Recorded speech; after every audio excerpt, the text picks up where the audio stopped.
Shalom, Israel. Shalom, shalom. It's your brother Joshua back with another quick coffee break and a quick exhortation for the brothers and sisters in the truth, right? First and foremost, I'm going to give all honor and glory to Yahweh by Shimon Mashiach Yahushua, right? And say happy day of atonement, right? Hope everyone is taking this day serious and afflicting your souls, right?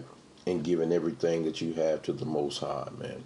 Confessing every sin, every fault, and returning back to the Most High with your whole heart, right? And I want to come quickly today to refresh your mind on brotherhood, something that needs to be strengthened in the nation of Israel. There's been a lot of separation, murmurings, backbitings, hatred towards one another, just a lot of division and schisms in the body, right? And the Lord has commanded us in these last days to gather together, and just love one another, man. We have to love one another in these last days, right? We cannot be our own worst enemy because we have been for a long time. We've been conditioned and destroyed in our captivity to look at each other with hate and disgust, right? And not to look at each other as gods, kings, right? A nation of priests on this earth, God's chosen. But yet we've only looked at each other as Negroes, niggas, spics, so on and so forth, right? We've disrespected one another for so long, and this is the reason why it's hard for us to move forward with the mission that the Lord has sent us on, man, to gather the nation together, right, and make us one and be solid again in these last days, right?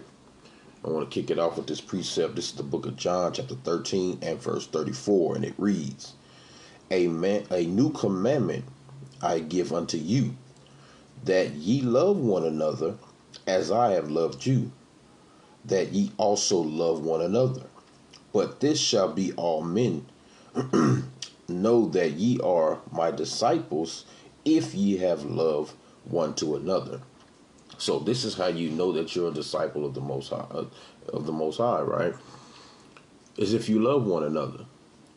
It profits you nothing if you're going out, you're shaking the hand, right? You're going out trying to wake up the lost sheep or whatever it is you're doing, and you don't love your brother. Right, you're really fooling yourself. Right, there's no profit in that. The Lord said that you love one another. That's how you know you are my disciple, man. Because we can't be walking around having wicked thoughts towards a brother, or discussing matters with another brother about another brother. And this is for you sisters as well. We have to be our brother's keeper, for lack of better terms. We have to love one another because we are all we have at the end of the day. Everybody else is against you. They're your enemy. Thus said the Lord, man. They make crafty counsel against you. They're trying to wipe your name out of the earth, right? Make you no longer existent so they can rule forever. And we're too busy fighting one another all the time, man. But see, we have to be like the Most High, and that's what we strive to be. It's like the Most High and Yahushua, man. We supposed to walk like our big brother Yahushua, man, because he was perfect, right? Did no sin. There was no guile found in his mouth. And that's what we should strive to be after, man, is to show love to one another, because he found us in our lower state. He found us when we were niggas in the street, man.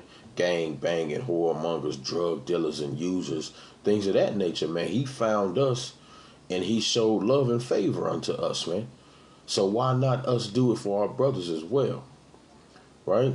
Let's get another precept. Let's go to the book of Romans real quick. Chapter 5 and verse number 8. I'm going to start at verse number 6. It says, For when we were yet without strength, in due time Christ died for the ungodly. For scarcely for a righteous man will one die, yet peradventure for a good man some would even dare to die. But God commendeth his love towards us, in that while we were yet sinners, Christ died for us, man. So if Christ could be on that level of when we were sinning and we were wicked and doing all manner of foolishness and vanity in the eyes of the Lord, yet he sent his son to die for us, man. You know, the Lord did that for you, and you got to think about that. In these last days, it's like, man, scarcely for one righteous man will one die, man. A man is gonna, hey, look, take a bullet for that man. Nah, brothers don't think like that, man. But Christ did. Christ was beaten on, smitten, buffeted, spit on, slapped, ridiculed, right? All type of stuff. Persecuted to the third degree, man. He did all those things for you. Not for you to continue in hatred towards your brother, not for you to continue to gang bang and you know, kill one another, man.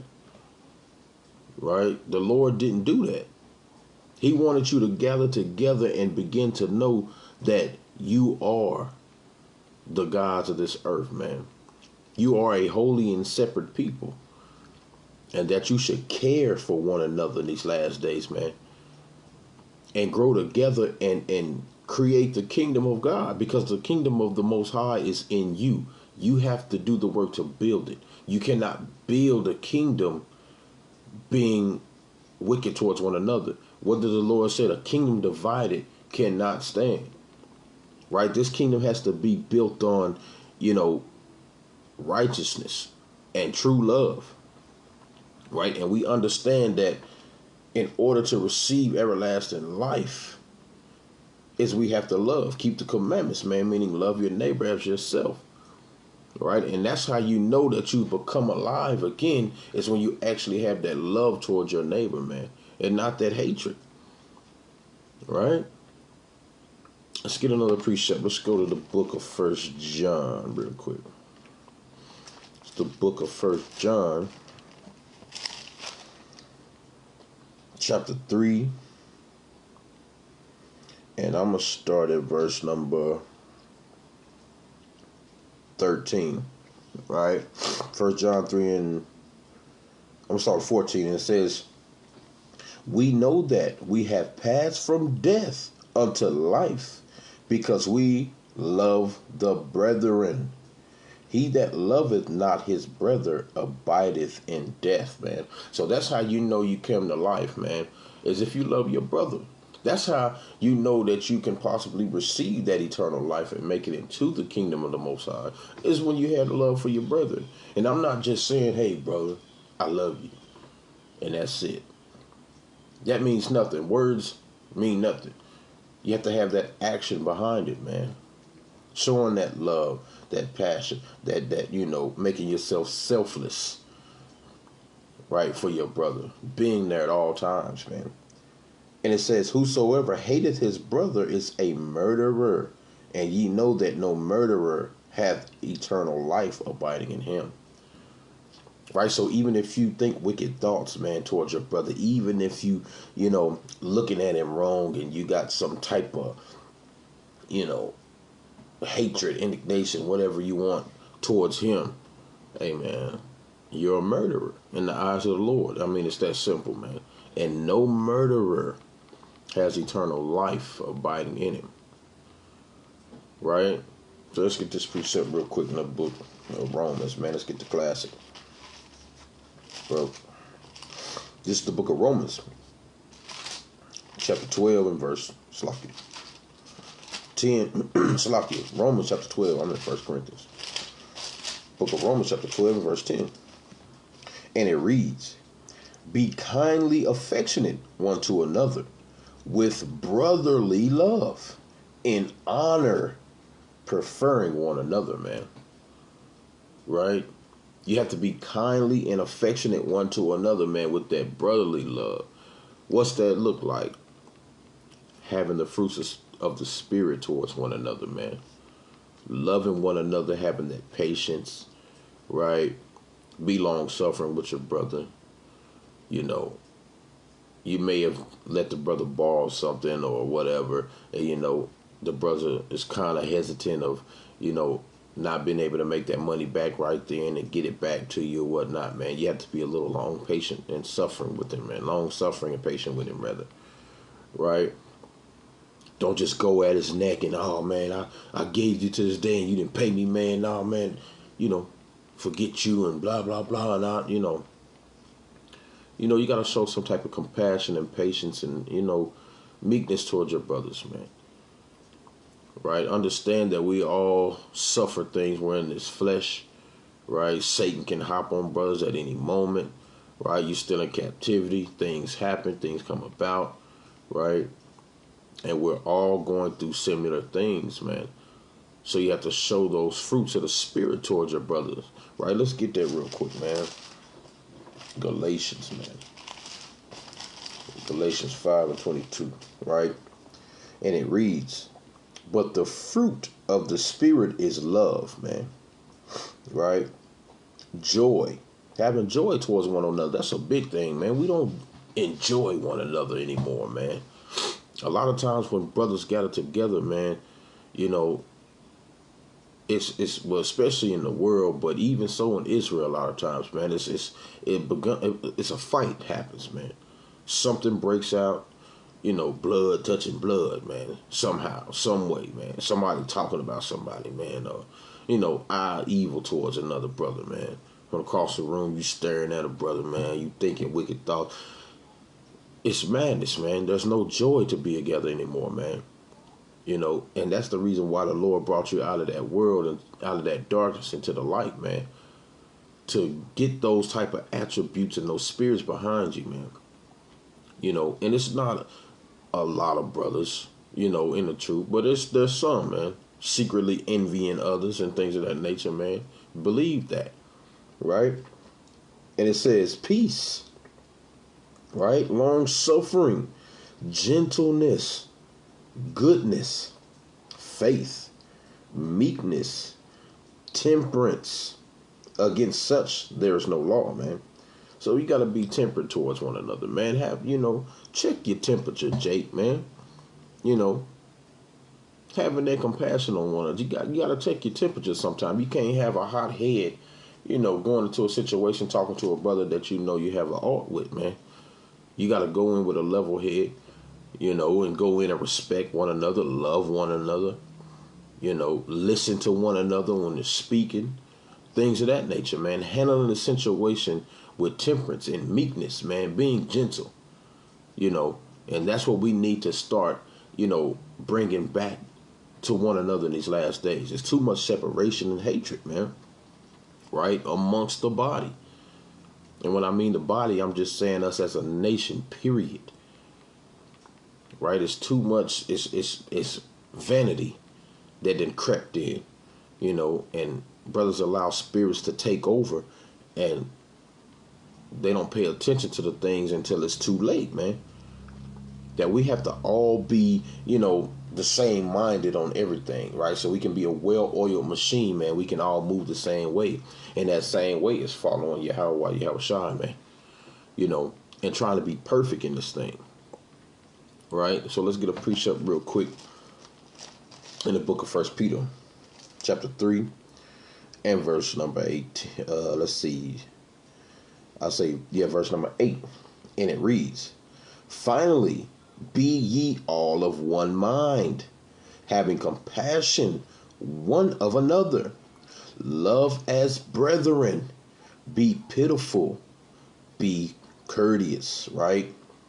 Not rendering evil for evil or railing for railing, but counterwise blessing, knowing that ye are thereunto called, that ye should inherit the blessing, man. Right? So it says be like-minded, man. Right? And having compassion on one another. And that's a big key of having compassion and love, man. Seeing a brother might not have it like you do, man. You taking care of that brother, or seeing that, a brother might be going through something, And he might call you at midnight, and he might need a little advice, a little counsel, some precepts, man, some upliftment. You can't be, picking up the call, man, what this dude want, man, and pushing the ignore button, things of that nature, man. Right? You got to look compassionate with your brother, man. You got to know that, hey, man, he's like me. When you look at your brother, you should be looking at yourself, man. It should be like a two-way mirror, man. When you're looking at yourself, you love yourself. You're going to do anything you can to make sure you're good, you're comfortable. You should do that exactly the same thing to your brother, man. Because we all are the same. We all are one blood, man. One nation of people, God's chosen, right? And this is what we have to practice on, is the compassion towards one another, man, and that patience. Being selfless. I say that a lot is because that's a key. Being selfless. Not always thinking about yourself, but thinking about others, man. Right? Because, like I said, you're supposed to look at your brothers as yourself. We are all one body, all one mind, man. We can't function correctly if one is disturbed in some type of way or destroyed. Think about it with your hand. You chop off a pinky finger. See how hard it is to use your hand without that pinky, man, or that thumb, or whatever, extremity or limb, that you have. Think about it. It's going to be extremely difficult to do the same things that you used to do without that certain limb being present. And that's like your brother. If your brother go through it and then he disappear and fall off the map, man, you should feel that. If you love your brother, you should feel that, man. If your brother's suffering through certain things, man, and going through things, man, you should feel that. I tell the brothers that I labor with all the time, man, we come to camp or whatever it is, man, or, being in a chat and, conversing and stuff, we do all day long, brothers sending precepts and chatting and just whatever's going on, but you notice when a brother's going through something, because they kind of fall back, they disappear, or their countenance changes when you see them in person, man. You can see the body language. You can, address the situation on how a brother walks, how he's talking, how his shoulders are leaning down, all that. If you're a true brother and love your brother, you should be able to detect these things, man. Right? If you're really observing and really caring for your neighbor, you should be able to detect these things, man. That's what a righteous brother does, man. He pays attention to what's going around and his brothers is going through, man. Let's get another precept. Let's go to 1 Corinthians chapter 12. Right? It's the book of 1 Corinthians, chapter 12.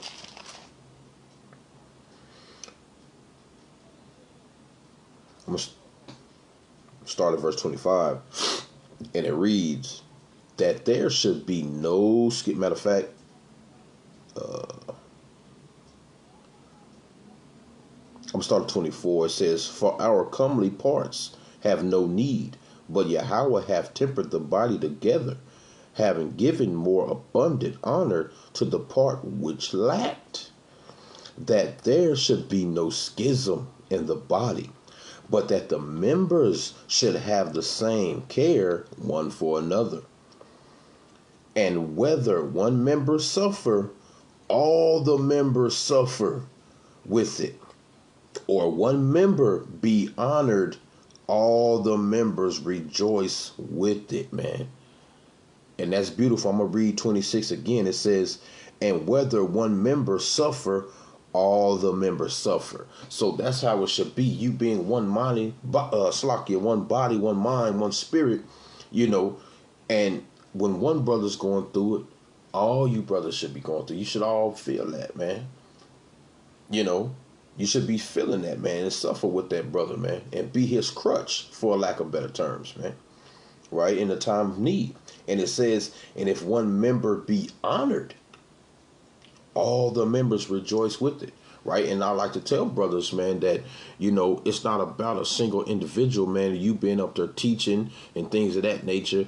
And, you see comments sometime with, brothers and sisters say, well, hey, that brother was on fire, man. That brother's teaching so-and-so, man. All praise to the Most High for that brother, this and that. Well, guess what, man? It's not about that individual brother, man. Yet the Lord put the Spirit on that brother to bring that word out mighty and do well through the Spirit, man, to wake up the lost sheep, man. But guess what? All of us are going to receive that honor because we're all there together doing the work together. I can't do this work without my reader, right? I can't bring out that same energy without that brother beside me pulling them precepts. I can't, pay attention to the sheep when I'm teaching without my brethren standing post and watching and holding guard, man. Because I have to be looking and doing other things, man. Right? I can't be focused and allowing the word of the Lord go out, and be magnified throughout the earth without the cameraman recording, man. Everything has a piece, man, in the body. Everything. Right? So we got to joy with one another and we got to suffer with one another, man. Just like you are, that's exactly how your neighbor should be. Right? You should be one accord, right?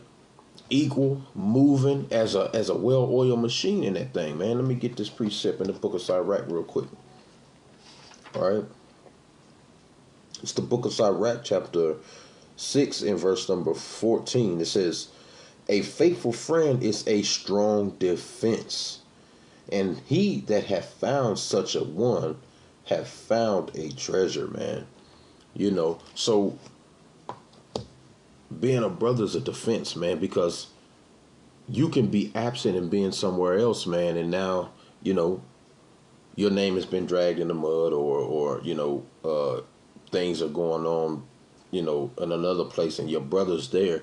He should be able to defend you, right? Because he knows you. He knows your works, things of that nature, right? Even on the line, man, your brother should be able to defend you at all times, man. Even when you're going through things and spirits are attacking you, man, and demons are, beating you down, man. A brother should be behind closed doors every night praying for his brothers, man, fighting spiritually, man, for his brothers. It's a strong defense, right? The Lord said a fervent prayer of a righteous man, it avails much, right? It's a beautiful thing that a brother's praying for you, man, because he's fighting on a spiritual level for you as well, right? So a faithful friend is a defense, man, right? That charity, without, you being there, man. That's a mighty, mighty thing, man, in the spirit, man, right? Let's get one more precept, man. Let's go to let's go to Colossians real quick. Let's go.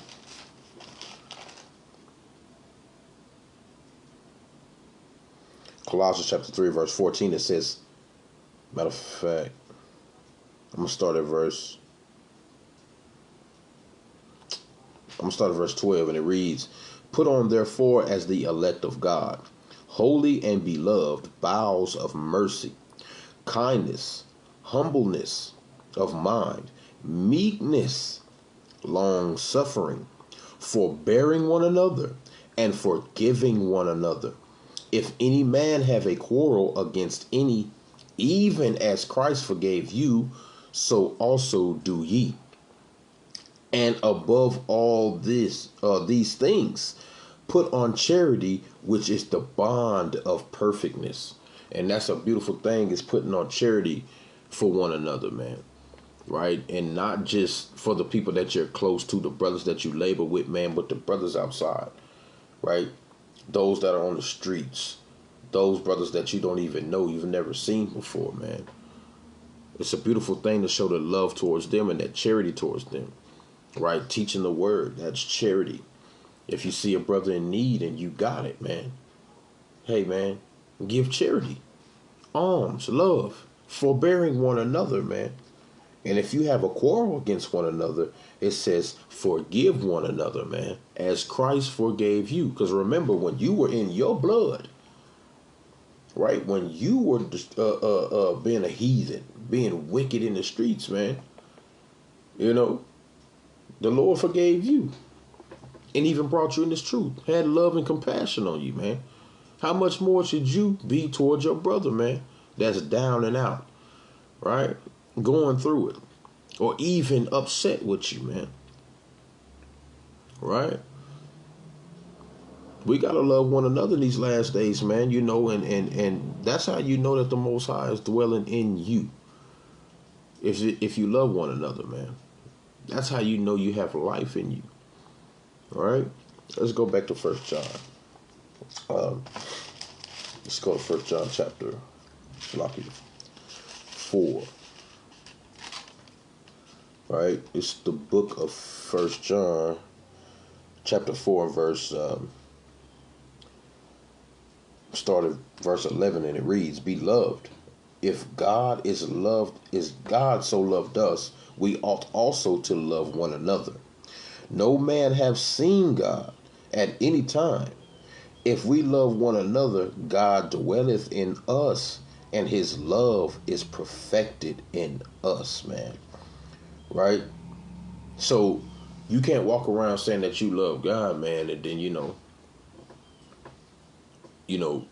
love your brother, because you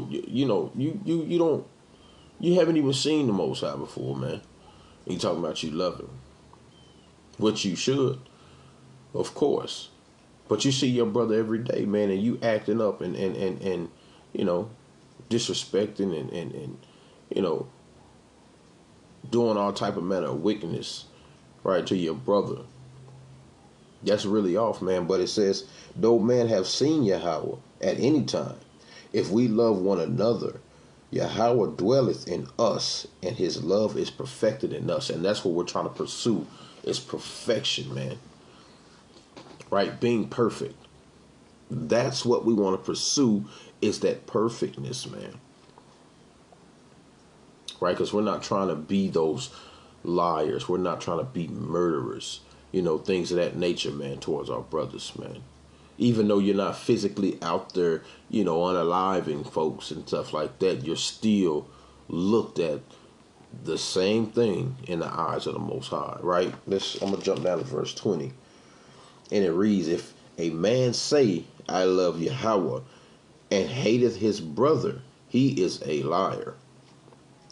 For he that loveth not his brother, whom he hath seen, how can he love Yahweh, whom he hath not seen? Right? It's plain upon tables, man. How you gonna say you love God, you ain't even seen him, man? But you hate your brother, and you with him every day. What kind of sense does that make? You got to think about that, man. But if you down there and you riding for your brother, man, at all costs, man, hey, man, the Lord dwells inside of you, man. And the Lord is going to fight for you. You keep that bond strong, man. You solidify that connection, man. And the Lord is going to fight for you, man, no matter what. Right? Let's get the classic real quick. We get a few more, really. Hebrews 13:1. It says, let brotherly love continue. Be not forgetful to entertain strangers, man. For thereby some have entertained angels unaware. And that's something you got to pay attention to and be ready for. You can't just love the people I say that you're laboring with and that you know personally all the time. You got to love those that you don't know, man. It says, let brotherly love continue. We are a nation of people, right? You have to be compassionate to the unfortunate, man. And even to the wealthy. You treat them the same way, right? Because you never know. You've come across a brother, man, that was in need, or even a brother that just wanted to have a conversation with you, man. And if you so happen to shun that brother off, man, or walk past him without thinking twice, right? Or if he called out to you and you just walk and ignore him, you never know. That could have been one of your brothers from the heavenly realm, man. Watching and recording you, man. Secretly recording you, man, and taking it back to the Most High and saying, hey, you know, so and so, man, they don't love their people, man. They don't care. Right? I reached out to him and asked him some things, and he didn't want to deal with me. Right? It's going to come back and bite you in the behind, man. And it says, remember them that are in bonds, as bound with them, and them which suffer adversity, as being yourselves also in the body, man. So remember those that are locked down physically in those jails. And always remember us, that we're all bound, man, in this captivity, man. Right? And that we all suffer together, man, in this thing. We suffer together in this thing, man. Right? Salaki for the background noise. Right? We suffer together. We're supposed to love each other. So back to verse 1, it says, let brotherly love continue. You have to let it continue, man. In order to get out of this captivity, we have to allow brotherly love to continue, man. And grow stronger in these last days, man. Right? Grow stronger as you know, never have before. Because essentially we're family. Not just your blood relatives, man, but those that you labor with are your family, man. Right? Let me get something real quick. Let me see. Let's go to, all right, this just popped up. All right, let's go to Matthew chapter, I believe it's 12. Right? And verse, this is Matthew 12 and 48. And this is Yahweh Shai, right? And this is his, the disciples telling him that, his mother and his brothers, man, his physical mother and his brothers were trying to catch up with him, trying to talk to him, man. Right? I'm going to start at verse 47 and get down to the point. It says, this is Matthew 12 and 47. It says, then said one unto him, behold, thy mother and thy brethren stand without, desiring to speak with thee. But he answered and said unto him that told him, who is my mother and who is my brethren? And he stretched forth his hand toward his disciples and said, behold, my mother and my brethren, for whosoever shall do the will of my Father which is in heaven, the same is my brother and sister and mother. Right? So you have to look at it like that, those that I labor with, man, that's my family, man. Right? These are my family. And a lot of times, those that you labor with are closer than your actual family, your bloodline family, man. Right? But you got to understand that we are a nation. We are all one of blood. We love one another. The brotherly love has to continue, man, at all times. And we have to be each other's defense in these last days, right? Let's get one more. Let's go to Proverbs, man. The book of Proverbs. Right? Salakia. Proverbs chapter 17 and verse number 17. It says, a friend loveth at all times, and a brother is born for adversity, man. So a friend loves at all times, and a brother is born for adversity, man. A brother's born to have your back, man. Right? A brother is going to be there at all times. He's no longer called just a friend. He's a brother, man. So keep that in mind, Israel, man, as we got to make this brotherhood more tighter knit, in these last days. We got to prefer one another. We got to love one another, man. Be that righteous glue right through Yahweh Shai, man, and walk like he walked, man, and be perfect in the eyes of the Lord, one towards another, man. in these last days. We've got to do it, man, no matter what, man. You know, let me get this last precept real quick. The book of Psalms, right? 133, man, the classic, man. We all know it. Psalms 133 and verse number 1. And it reads, "Behold, how good and how pleasant it is for brethren to dwell together in unity," man. That's a beautiful, beautiful thing, man. To dwell together in real unison in these last days, man. But with that, I hope it was edifying. I hope you take heed to the message, man. Begin to love one another in these last days, right? So, all praises to the Most High. Shalom.